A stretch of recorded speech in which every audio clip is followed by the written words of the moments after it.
थाली हम कल भी बजाए थे, थाली हम आज भी बजाएंगे। फर्क बस इतना है कि उस दिन बात सम्मान की थी और आज स्वाभिमान की है। सफेद आकाश देखकर बारिश का अंदाजा मत लगाइए साहब, बादल कभी भी आ सकता है। सुबह का मंजर शाम होते होते हद तक बदल सकता है। कितनी बड़ी विडंबना है कि 60 मिनट में 100 सवाल को हल करने वाला छात्र इन नेताओं की घटिया राजनीति के सामने बेबस है, जिन्होंने कोई एग्जाम भी नहीं दिया। इन नेताओं को वो दे दो रेलवे एसएससी बैंक का सवाल तो इनके फट के हाथ में ना आ जाए तो कहना। इनकी असली औकात तब समझ में आएगी और तब इन्हें पता चलेगा कि एक स्टूडेंट कितनी मेहनत करता है कैलकुलेटर से भी ज्यादा तेज कैलकुलेशन करने में। बिना किसी एग्जाम के कुर्सी मिली गई है तो ये स्टूडेंट का दर्द ये क्या खाक समझेंगे?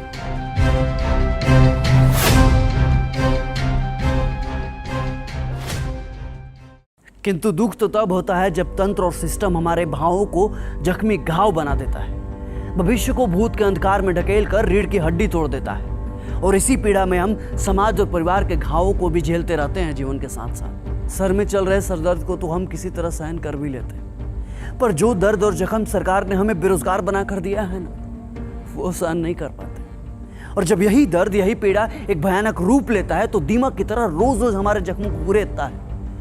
और कभी कभी इस दर्द की पीड़ा हमारे लिए असहनीय भी हो जाती है। फिर भी ऊपर बैठे वोट की टकटकी लगाए हुक्मरानों को हमारी दर्द की चीखें सुनाई नहीं देती, और सुनाई देंगी भी कैसे?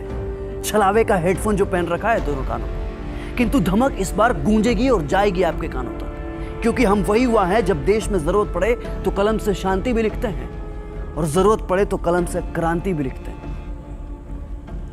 हमें इस कदर बेबस मत कीजिए साहब कि हम सृजन का कार विध्वंस में लगा दें। ज्यादा उलटफेर आपके तंत्र का उलटफेर कर सकता है। वक्त है चेत जाइए, क्योंकि गुजरा हुआ वक्त कभी वापस नहीं आता।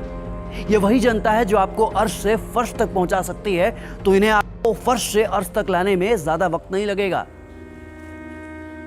अरे साहब, जब इतने संशोधन हुए तो एक और संविधान संशोधन कर दो। तय कर दो कि किसी भी एग्जाम का रिजल्ट और सिलेक्शन एक फिक्स टाइम पीरियड में होगा। अरे आप लोग पत्थर हैं, आप पत्थर की मूरत जो किसी भी सूरत में बदलने का नाम ही नहीं लेते। अरे आप वही नेता है ना जो कभी छात्र राजनीति का हिस्सा हुआ करते थे, और आज नेता बनकर जब सत्ता का हिस्सा बने तो हम छात्रों के साथ ही सत्ता की राजनीति कर रहे हैं। किंतु स्मरण रहे, ये पहली ऐसी लड़ाई है जिसमें हर युवा खुद सिपाही है, खुद सारथी है, खुद सेनापति है और खुद युद्ध निर्णायक भी है।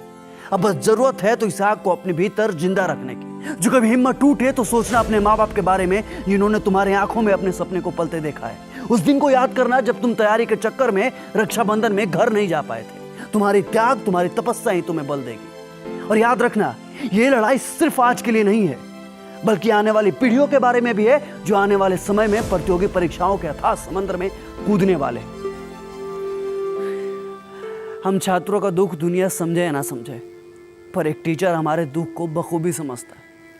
जरा सोचिए ना, क्या बीतती होगी उस शिक्षक पर जो दिन रात मेहनत करके पढ़ाता है, युवा पीढ़ी को खड़ा करता है, रिसर्च करता है कि आने वाले एग्जाम में किसी भी बच्चा का सिलेक्शन न अटक जाए। लेकिन अफसोस कि यहाँ तो पूरी परीक्षा ही अटक जाती है। लेकिन इस बार हम नहीं अटकेंगे, क्योंकि इस बार हमारे शिक्षक भी हमारे साथ हैं। वही शिक्षक जिन्हें कोई सत्ता में चोर धनानंद उनके प्रस्ताव को ठुकरा कर उन्हें अपमानित करता है, तो उसके सत्ता का नाश करने के लिए चंद्रगुप्त मौर्य स्थापित कर देते हैं, जिन्हें आज चाणक्य कहकर हम प्रणाम करते हैं। अगर इस बार हम रुक गए, अगर इस बार हम चूक गए या फिर हमारी आवाज को दबा दिया गया, तो ये हिंदुस्तान के हर एक शिक्षक का अपमान होगा और आने वाली हर पीढ़ियों को ये कड़वा घूंट पीना ही होगा। हमें इनकलाब करना होगा और हम जीतेंगे। लाजिम है, हम ही जीतेंगे।